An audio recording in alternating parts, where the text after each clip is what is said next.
Ini ada waktu nih, 5 menit. Selama 5 menit itu kalau berdoa, semua doa berpotensi akan dikabulkan. Semua doa berpotensi akan dikabulkan. Saya tanya, jenengan mau minta apa? Ada waktu 5 menit yang kalau berdoa akan dikabulkan. Mau minta apa? Naik haji. Haji. Apa lagi?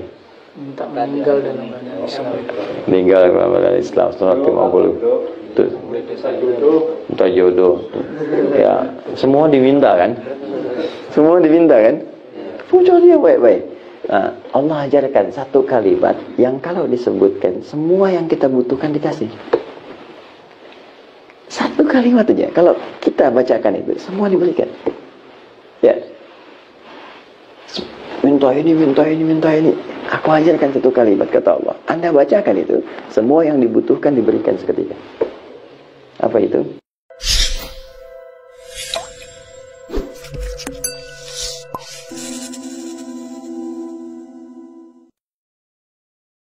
Menjelang subuh, menjelang fajar. Ashar itu jamak dari sahar. Sahar itu waktu singkat menjelang subuh. Jadi ada orang yang tak ingin ketinggalan subuh, bangun sebelum subuh.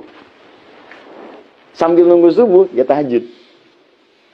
Ya, ketika selesai tahajud, tersisa waktu sebelum fajar, sebelum datang. Dia lihat rumus tadi.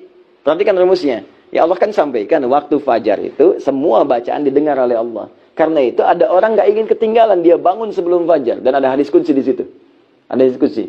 Perhatikan teman-teman sekalian, ketika Anda bangun, kata Quran, orang itu punya amalan wabil ashari. Dia khususkan sebelum subuh itu untuk istighfar kepada Allah. Astagfirullah, astagfirullah, astagfirullah. Nanti di Quran surah ketiga, Ali Imran, itu di ayat ke-17, ya, sampai nanti ke-18, teman-teman paling kiri sebelah atas di mushaf, itu nanti orang ini akan dikumpulkan di surga dengan 3-4 golongan lain. As-sabirina, was-sadiqina, wal-qanitina, wal-munfiqina, wal-mustaghfirina bil ashar. Ada orang yang masuk surga spesial, as-sabirina orang sabar, awas, as-sabirina, was-sadiqina orang ahli sedekah.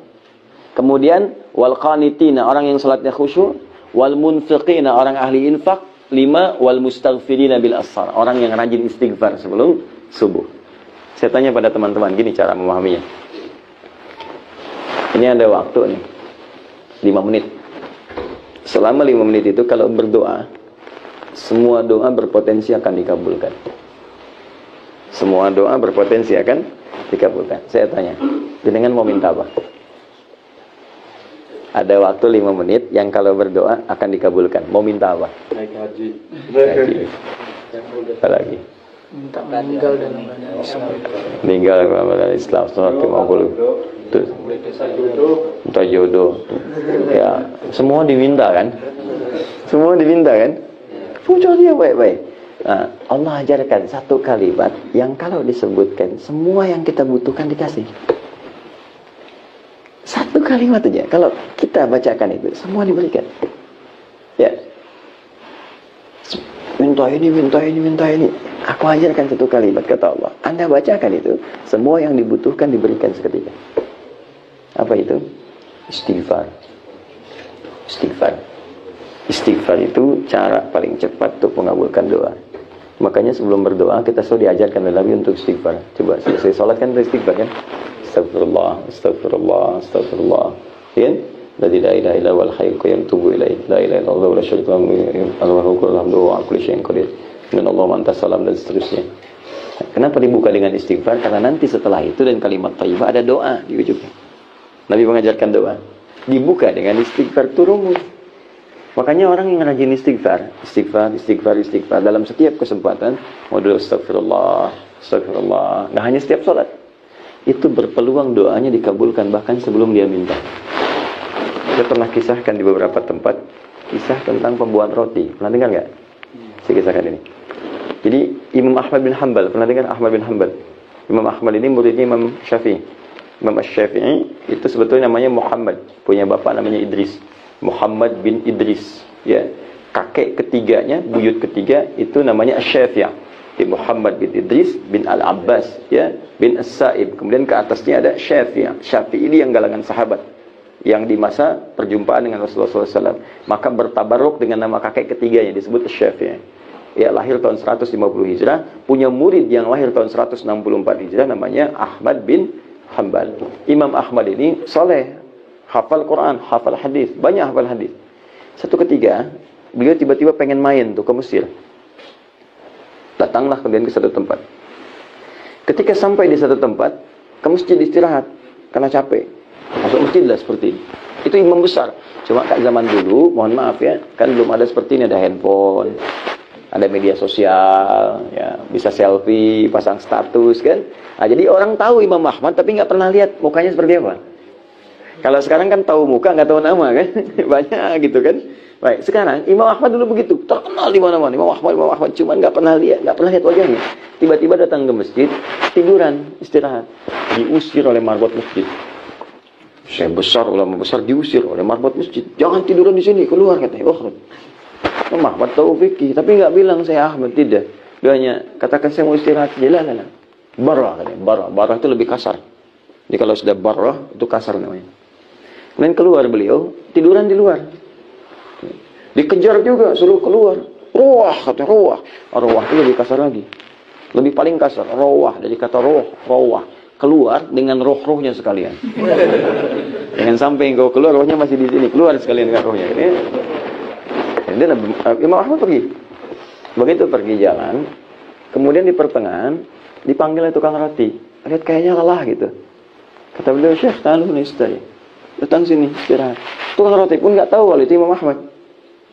Maka ketika duduk istirahat, si tukang roti ini meneruskan bikin adonannya. Setiap dia menyentuh adonan, dia ucapkan istighfar, astagfirullah, astagfirullah, astagfirullah. Alhamdulillah. Imam Ahmad tahu fadilah istighfar, tapi ingin menguji orang ini. Dikatakan oleh Imam Ahmad, tadi kan kalimatnya, ma faidat istighfarika. Apa manfaat istighfar? Dikit-dikit istighfar. Perhatikan kata tukang roti ini. Wallahi, demi Allah, tidak pernah saya mengerjakan sesuatu dengan istighfar ini kecuali seluruh yang saya minta kepada Allah selalu dikabulkan. Cuma ada satu yang belum terkabul sampai sekarang.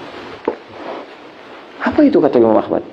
Wallahi, saya mohon kepada Allah sebelum saya wafat atau sebelum orangnya wafat, saya ingin berjumpa dengan Imam Ahmad bin Hanbal langsung di hadapan saya. Saya wafat duluan atau Imam Ahmad wafat duluan. Sebelum kami wafat, salah satunya saya mohon pada Allah berjumpa dengan Imam Ahmad di hadapan saya.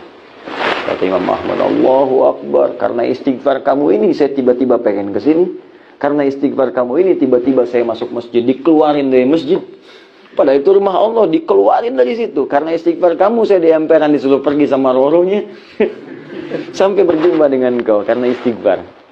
Jadi bayangkan, jadi apa yang kita minta cepat dulu dikabulkan, istighfar. Ya, jangan lakukan itu pada saya ya. Istighfar. Nah, jadi subuh itu cepat. Makanya kalau orang tahu kata Nabi fadilah subuh, itu orang akan datang walaupun dengan merangkak. Kejar. Abdullah bin Abi Umi Maktum itu kan buta matanya. Buta. Dia minta keringanan pada Nabi, ya Rasulullah, Ali ya Rasulullah, ya Rasulullah, boleh enggak? Saya ada keringanan untuk sholat subuh. Ya, zuhur asar saya ke masjid, maghrib isya saya bisa i'tikaf, tapi subuh ini agak susah, agak berat. Ya karena buta, matanya tidak bisa melihat, jarak masjid agak jauh. Apa jawab Nabi? Perhatikan kata Nabi. Atas ma'ul adhan, diriwayatkan atas ma'ul nida, masih kedengaran enggak adhan? Kata beliau, bala, ya. Nah, ini artinya kalau adzan subuh, khusus untuk subuh khususnya ataupun umum yang lain, yaitu kalau bisa untuk adzan itu yang paling penekanannya kekuatan suara, bukan lagu. Ya karena dulu memang nggak ada mic seperti ini, jadi terdengar. Ya, nah, kalau sekarang mungkin sudah ada mic, minimal untuk kita yang terdengar itu bisa lebih sampai. Jadi pakai mic nggak ada masalah untuk saat ini, kalaupun suara agak rendah. Tapi kekuatan itu penting sampai untuk mengingatkan supaya orang tahu untuk datang. Ya, jangan sampai nanti suara mendayu-dayu, malah ngajak orang tuh terus tidur ya. Baik. Fokus ini. Atas maul adzan, atas maul nida, kedengaran adzan enggak? Ya Rasulullah. Kata Nabi, perhatikan kalimatnya. Madum tatas maul adzan fa'addiha fil masjid. Sepanjang masih terdengar adzan, tunaikan ke masjid. Perhatikan cara baca sahabat. Gini ya. Antum nih sudah sepuh. Mata nggak bisa lihat, jarak ke masjid agak jauh. Kendaraan nggak punya, jangankan mobil, motor, sepeda pun tak punya, masih diminta ke masjid. Masjidnya tiangnya pelepah kurma, atapnya daun-daun kurma. Pertanyaan saya, masih mau ke masjidnya? Kalau cara bacanya kewajiban, jadi beban. Tapi kalau cara bacanya seperti sahabat, jadi motivasi. Perhatikan cara memahami Abdullah bin Abi Maktum. Ini saya ini mata nggak bisa lihat. Jarak ke masjid jauh, penuntun nggak ada. Masjid seperti itu masih disuruh ke masjid. Berarti ada fadilah, keutamaan, keistimewaan yang tidak biasa. Sampai seperti ini pun nggak diberikan rukhsah oleh Nabi. Ada yang nggak biasa. Dan Nabi sudah mengukur, dia pasti datang. Nah, ini menunjukkan di fajar ini ada yang penting, teman-teman. Maka oleh beliau, itu disemangati dirinya datang lebih awal ke masjid. Kalau sekarang jam 6 misalnya, berangkat dari jam 3 datang. Bahkan sejak peristiwa itu, yang biasa kita kenal adzan, siapa namanya? Bilal. Sejak peristiwa itu, adzannya kemudian menjadi milik Abdullah bin Abi Maktum. Bahkan khusus nanti saat masa Ramadan, jadi 2 kali adzan. Jadi menjelang fajar, kemudian ada adzan Abdullah bin Abi Maktum. Setelah itu Abdullah bin Mas'ud ngaji, ya kurang lebih 50 ayat, ya 15 menit sebelum masuk ke subuh. Setelah itu kemudian baru Bilal adzan untuk menunjukkan subuh tiba. Sampai sekarang peristiwa itu terabadikan di Madinah, adzannya 2 kali untuk subuh. Jadi kalau teman-teman kesempatan umrah atau haji, di Madinah 2 kali adzan, termasuk di Mekah. Ya, adzan pertama itu untuk menginformasikan siap mau subuh. Ya, yang kedua itu adzan subuhnya. Jadi jangan cepat-cepat katakan 2 kali bid'ah adzan, belum tentu. Cek dulu, itu Madinah 2 kali, Mekah 2 kali, gitu kan? Jadi kita cek dulu dalilnya apa, keterangannya apa. Itu gambarannya. Jadi saya ingin katakan, saking pentingnya sholat subuh, bahkan orang datang sebelum subuh. Maka seperti ini biasakan, alhamdulillah. Apalagi sudah ada masjid datang, siapkan diri kita ya. Untuk subuh minta doa. Ya, siapa tahu alhamdulillah langsung diaminkan oleh malaikat. Ketika diaminkan malaikat, maka bonusnya ada tambahan. Ghufira lahu ma taqaddama min dzambi. Dosa-dosanya diampuni langsung oleh Allah yang terdahulu. Tapi utang tetap tidak lunas ya. Ya, awas hati-hati, ampunan dosa bukan berarti menggugurkan utang. Jelas? Jadi minta amin amin amin. Makanya malaikat jadikan goib supaya kita bisa teruskan doa. Wah, kalau tampak nggak jadi berdoa. Ya Allah ampuni dosaku. Amin. Ini siapa? Malaikat maut.